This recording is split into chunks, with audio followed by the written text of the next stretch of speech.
Yep, super. All right. So we are on the last but one day. Okay, thank you. On the last but one day of, the store conversions on steroids, 9 days, 9 experts. This is expert number 8 from Koalatative, the founder and owner, Ryan. Welcome, Ryan. And before we dive into a few questions and then jumping on to audience questions, quick introduction. What do you do? And why is it super important for e-commerce businesses?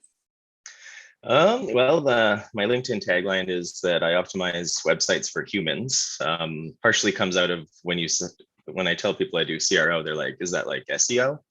And I'm like, "Well, sort of, but not optimizing for search engines. I want actual people to, be using the site and be able to use it well and understand it, and then that leads to better performance of the website."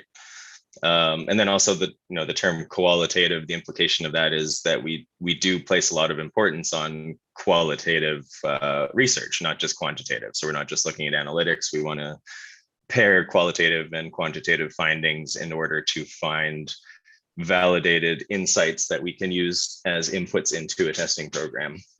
So that's what we do. We build and run testing programs for clients. Small clients, big clients. Maybe we should niche down at some point, but haven't really found the need to yet. And it's good just having a lot of variety, working with different types of teams and at different phases of their journey of building experimentation programs. Yeah, for sure. And, it gives you like a breadth of learning. And then, of course, there'll be a time. You're already, a niche, which is CRO. But even within that, of course, you got a lot of time to figure that out. Then, Ryan, a common question that a bunch of, I think it's across the industry. Like everybody's always questioning, like, what is the store conversion that I have? And is it, where's the benchmark? Like, where am I with respect to everything around me, right? So what's really a good conversion rate? Yeah, that's a tricky one. That's one of those hot button questions where most experienced CROs will try to avoid answering it if they can, because the answer is, it depends. Everything is highly contextual.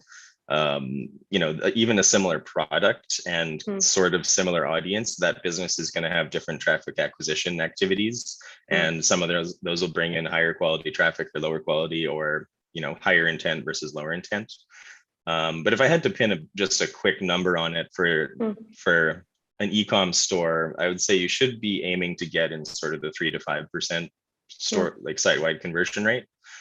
In some cases that might be really ambitious, and in some cases that's low. Like I worked with clients where the people coming in were highly motivated, and so the conversion rate was typically in sort of the 10 to 20% range, which, a lot of people who run e-com stores, to them that would sound impossible, but it does happen. Got it. Yeah, definitely. I mean, for a large part of the world, that would be like, goals, right? Exactly. But now to one interesting differentiation that you mentioned is that the founders or the team or the brand themselves are highly motivated, right? But what are apart from that, what are some of these key factors that actually determine where in the spectrum you might end up lying? Well, I think brand plays a large role. So if people are already familiar and have an affinity with your brand, and then they see the ad that triggers them to come to your website and make a purchase. So it's like that visit is much later in the, awareness and intent funnel, versus if you're sort of new, just kind of prospecting, just paying a lot on, say, Facebook ads or LinkedIn ads or Google ads. And just to try to drive traffic that isn't very aware, then, you shouldn't expect a super high conversion rate right off the bat. So yeah, it kind of depends on the maturity of your marketing and brand affinity and awareness, stuff like that. Yeah. But if someone has to kind of now start stepping back and looking at like, hey, like how I got to optimize conversions in my store, right? What are, in your experience, some of the top 3 to 5 kind of metrics that have to come together for them? And what are these things that they have to watch for?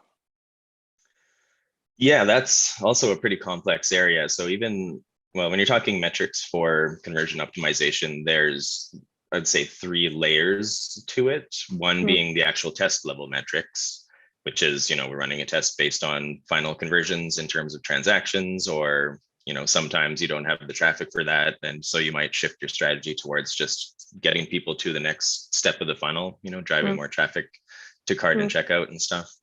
And so those, and it all works together. So the test level metrics, layer one, and then there's business impact metrics, which is if you're looking at the program as a whole, what is this doing for the business? And typically that's like an ROI calculation.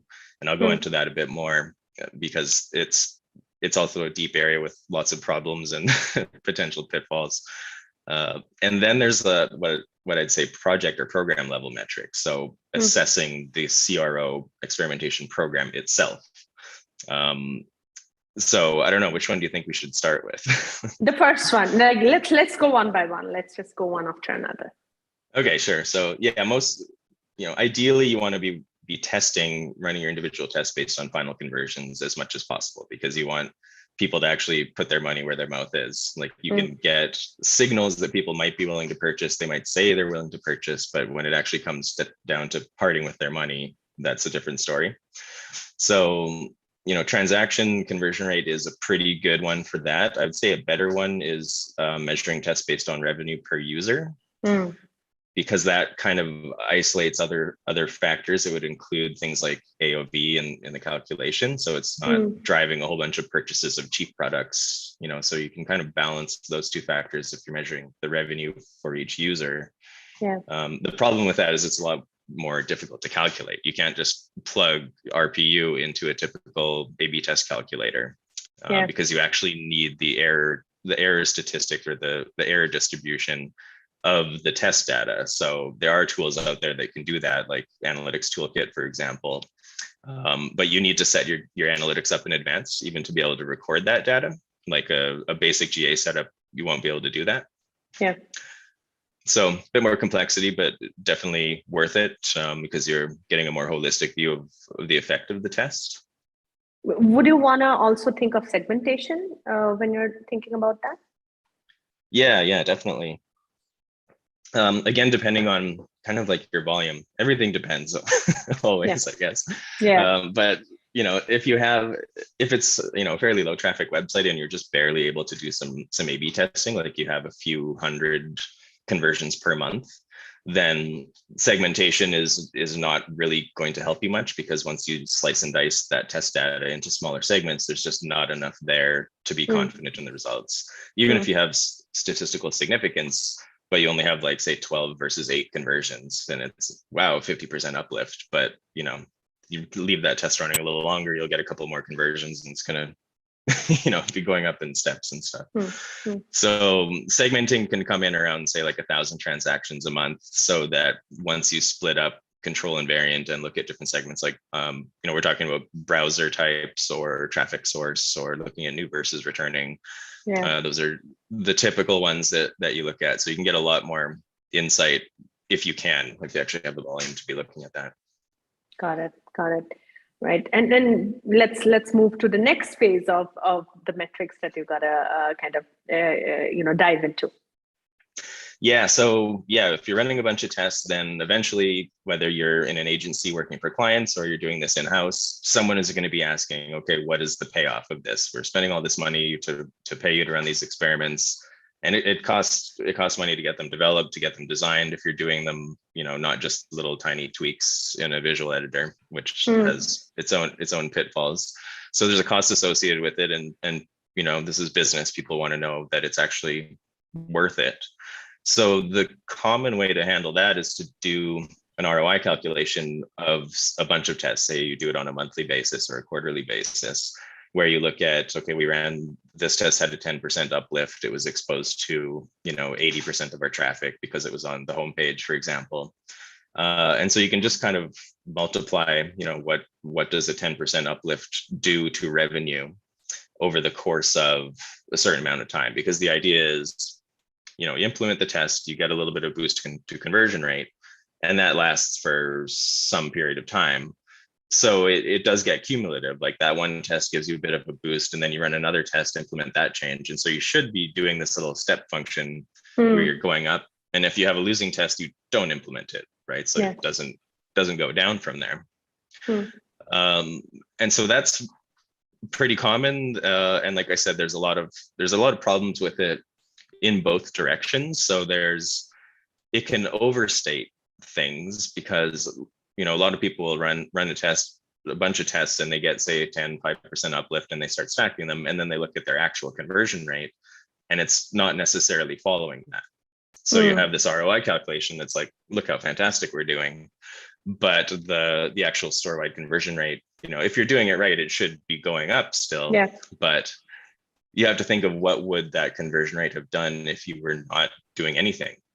So like you said in the promotion for this on LinkedIn, like CRO isn't a set it and forget it type of thing, but creating a web store is definitely not a set it and forget it. You can't just build it and leave it there and expect it to have the same performance. It's going to decrease over time. So so the CRO efforts are saving you from a decline as well as giving you a bit of a boost. So there's that to look at. The other issue is kind of on the other side of it, where, so if I am communicating ROI in a calculation like that, then I also like to pair it with, here are the experiments that we saved you from implementing because we tested it. So there was this idea, we thought this was going to work. It didn't, it was a losing experiment, but that has value because if you hadn't tested that, if you'd have just implemented it, then that would have harmed your site performance. So it's good to have both. Like, here are the winners, and this is the kind of cumulative effect of that over time. And here are the sort of loss prevention, or that's more like people stealing from a store. It's more risk management, I guess, of pushing out untested changes. And again, it's all, the main issue with this is it's just a model. So, you know, don't put too much stock in it. It can be a pretty useful way to get a read on what your experimentation efforts are doing. But, you know, models don't reflect reality. And I'd say there's the one thing that really affects the validity of these ROI calculations is the statistics themselves. So if you take the example of a 10% lift on a test, so you run control versus variant for a certain amount of time, variant is 10% better, and you've set 95% as your confidence threshold. So you get statistical significance, and most people think that means there's a 95% chance that the variant is 10% better. But it's a little bit backwards from that. What it means is the 10% lift gives you 90% confidence that the variant is better at all. Like it could, you know, there's confidence intervals involved. So the reaching significance just means that the confidence intervals are a little bit apart. Sometimes they're really apart, but they could be right next to each other almost. So, you know, it's easy to just say this experiment was 10% winning and plug that into the ROI calculation, but it could be maybe just a 2% lift, and the 10% is just what got you the significance for the result. Is that why, Ryan, in your, you know, one of your blog posts, you actually mentioned that, I think it was your top LinkedIn, performing LinkedIn post blog that you wrote in your site about how a strong hypothesis is like the starting point of all of this whole, you know, test framework that you set up. Would you say that, how do you want brands to think about that as they're planning out their measurement stack? The hypothesis side of things? Yeah, well, that's, I guess maybe I just kind of skipped over that because it's critical to doing any sort of experimentation. And this is one of the things we do with our clients is we have an Airtable set up that manages the entire experimentation program, starting from doing the analytics audit to research insights, which you plug in there. And then there's a test idea submission form.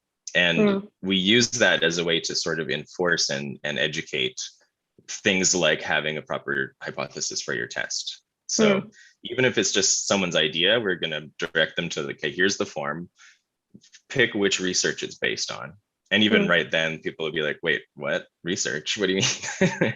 And so that's like an education tool. We're like, well, even if it's your own opinion and you just looked at the site and you have some idea of a principle or something that could apply, put it into the research form first, and then pick that as the basis for your test. And then also developing a proper hypothesis. And then this really comes down to like the win rate of your program, and so that kind of ties into those program level metrics that I mentioned, where if you're running a whole bunch of tests just based on whatever people's random ideas, like, you know, I don't want to discourage ideas from coming in from various parts of the organization. We definitely encourage that. But we want to have that kind of structure so that people will be coming up with good ideas that are based on validated research, because that's what's actually going to move the needle. That's when you're going to see some really good results and wins that are going to keep stacking on each other, and the learnings as well. So that's always an important consideration. Yeah, absolutely. I really wanted you to spend a couple of moments on that too. So we have a bunch of questions already coming in. I also see a few folks on the Zoom too. Please drop in your questions on the chat. What I'm going to do, Ryan, is just quickly walk through the few questions that's already come in from the live streams. So this is Lisa, and she's asking, I run an apparel store in the US and have a conversion rate of 1.2% on average. What's the minimum traffic that I should be looking at in a 30-day period to increase conversions to 2 to 3? And what can I do apart from running Facebook, Google Ads to drive this traffic? Yeah, good question. So I'm typically focused on what happens with the traffic once it gets to the site. Yeah. So, you know, in terms of traffic acquisition, you know, paid ads on Facebook, pretty common, and Google ads. Organic is a longer term investment. So if you can develop some sort of content strategy to be providing valuable content to your target audience, over time, that will definitely show up in terms of organic search traffic. In terms of how much traffic you need, I'd have to kind of do the calculation in my head, but ideally we'd have 1,000 conversions per month on whatever metric you want to test on. So ideally that's going to be actual transactions. And like we said at the beginning, you can get by with less than that.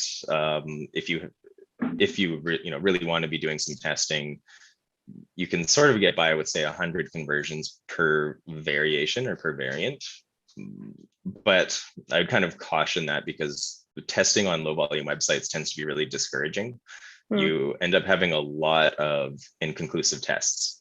And so everyone puts all this effort into coming up with these good ideas, and the designer does an awesome design, the developers build something amazing, and then it just says, we don't know if it's a winner or not. Okay. And so everyone kind of gets discouraged. Pretty bummed out.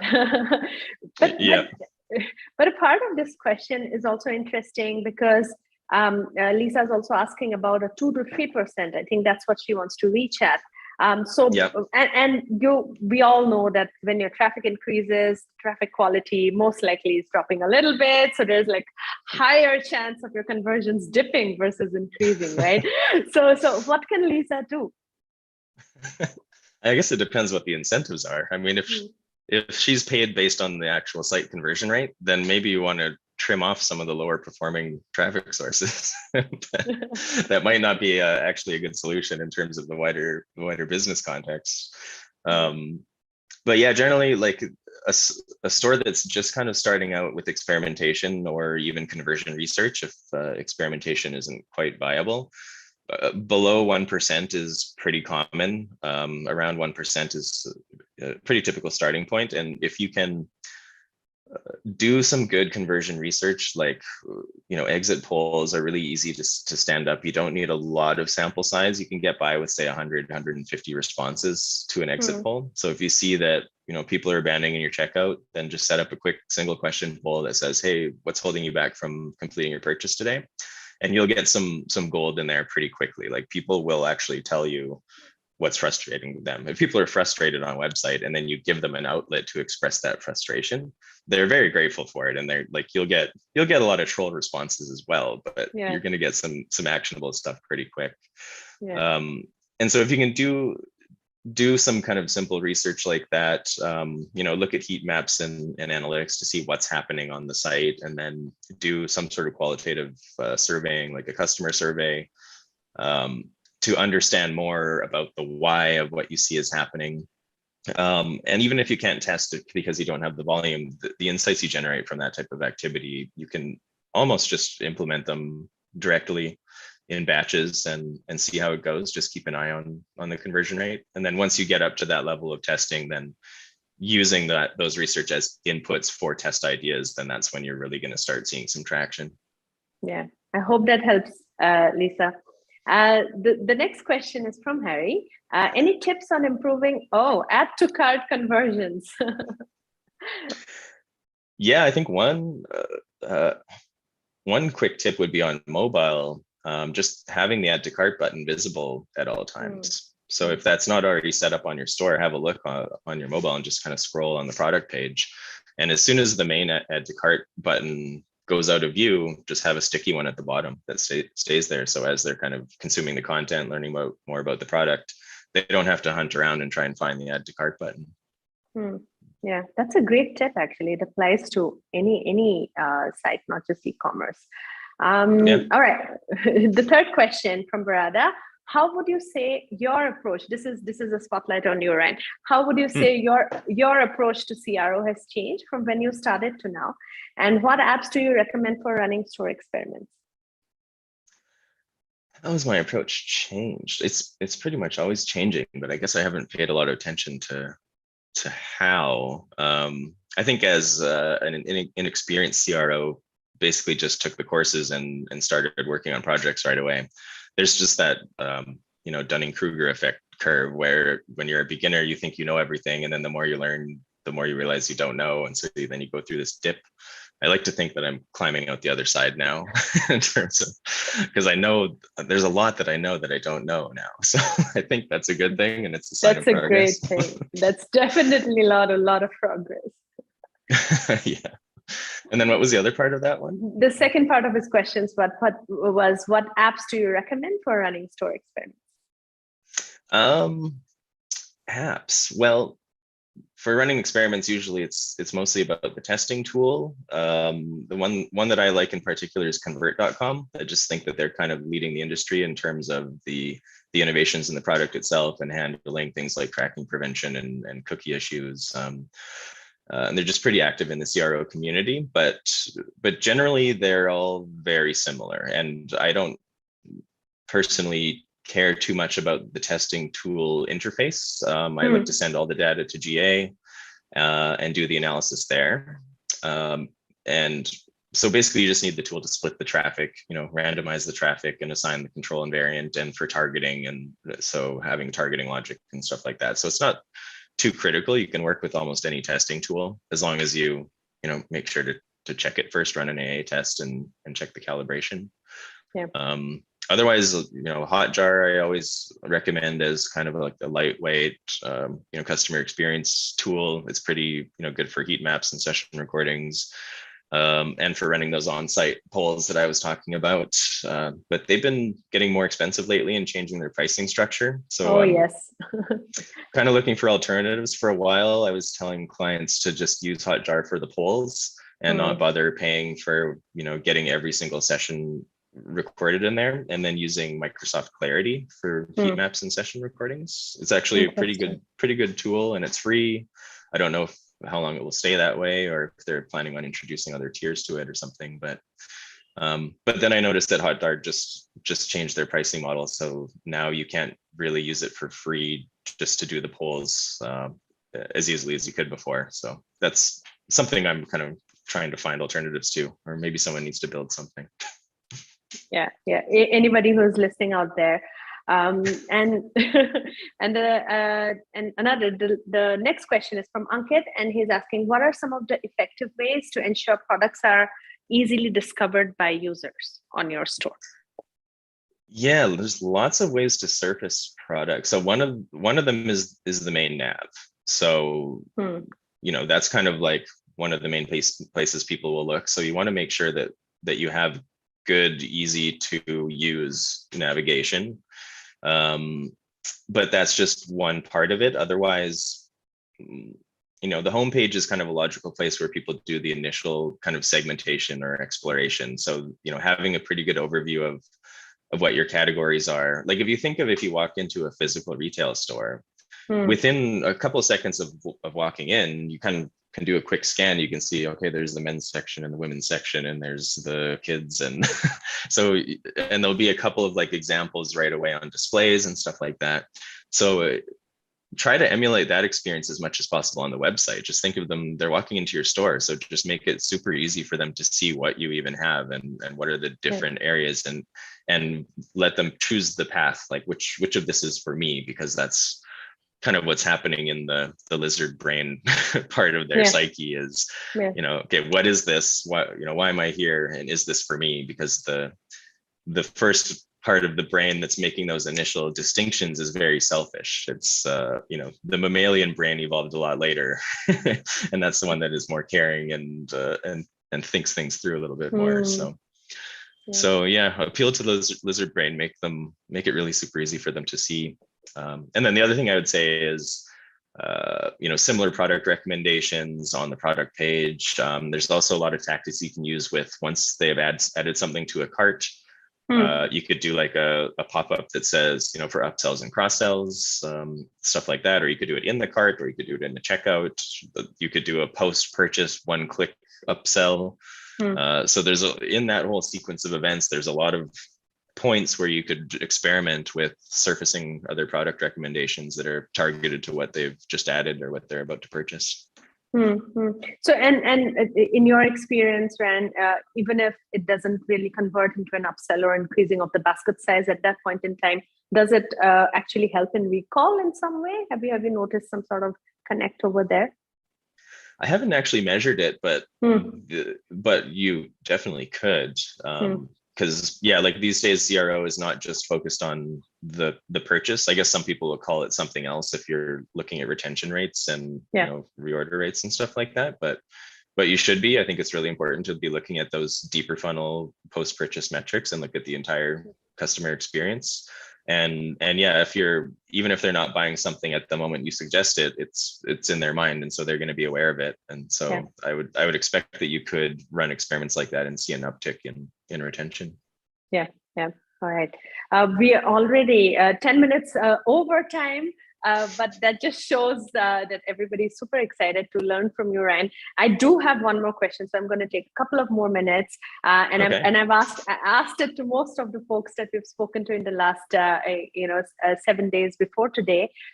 What is the top experiment? Like, you've run a bunch of experiments, but what is something that sticks top of your mind? An anecdote about a brand that was very interesting, that gave you an aha moment that you didn't think about, and any learnings from there, if you could share it with the audience.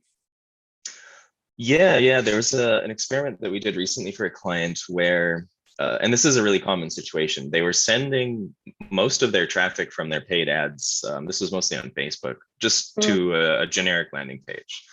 So that's at least one step above what other people do, which is just send it all to the home page or something that's not even a dedicated landing page.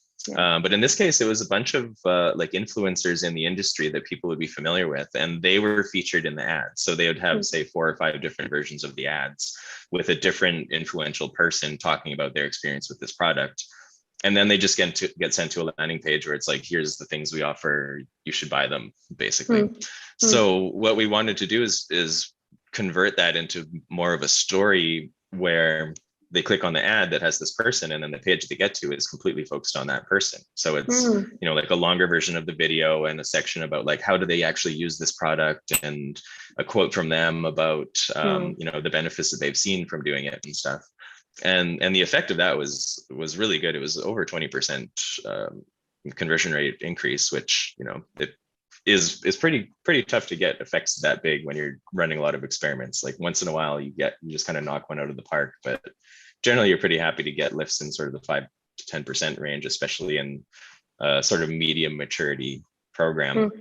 Mm. And so it just kind of really confirmed that, that people do get kind of hooked in from the ad, and then you want to continue that reassurance. People need a lot of hand holding and sort of patting on the back, like, yes, you're in the right place. You've clicked this thing, you're now on this page.